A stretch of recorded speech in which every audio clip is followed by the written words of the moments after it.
I'm a good guy, man. I'm a good person. I'm a good person. Dion was wrongly convicted of rape at the age of 22, spent 4 years in jail and 25 years as a registered sex offender. Last month, though, he was cleared by DNA evidence. You just don't know what I went through. And I'm still going through it, man.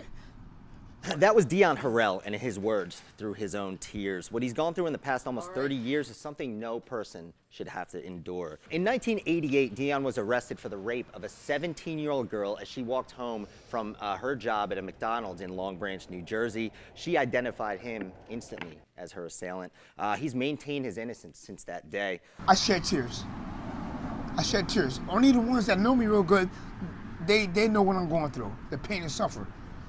What was worse, the prison or the 25 years afterwards? All of it together. All of it, man. All of it. Are you going to be able to move on? I can move on. I have a good heart, man. I'm not weak. During his incarceration, Megan's Law was enacted. Now, when he got out, he couldn't resume his life as a young man, which he still was at that point, around 27 years old. He was immediately put on the sex offender registry list. He's been on it for 25 years. What kind of things did you miss out on? My family. My family. Most important thing, huh? I miss my parents, man. My parents are gone. My parents are dead, man. Those 25 years have been dark, full of despair, homelessness, joblessness. He was out, but he was far from free.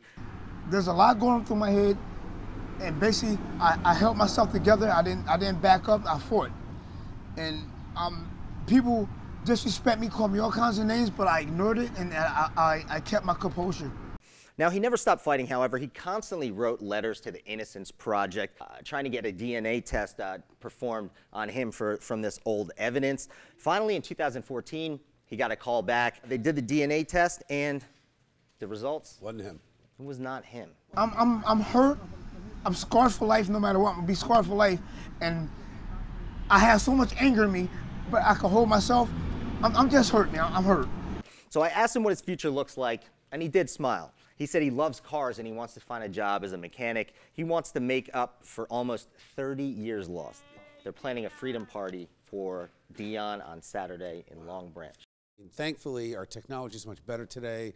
Law enforcement, prosecution, you got to believe that incidents like this will be fewer and far between. He was literally playing basketball with police officers on that day at a local basketball park. He was well known and he was a well-liked guy, and he just wants to clear his name. The trauma of an experience like that, I mean, I can't imagine.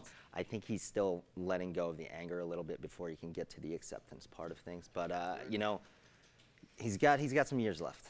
I did it! I did it! That's right.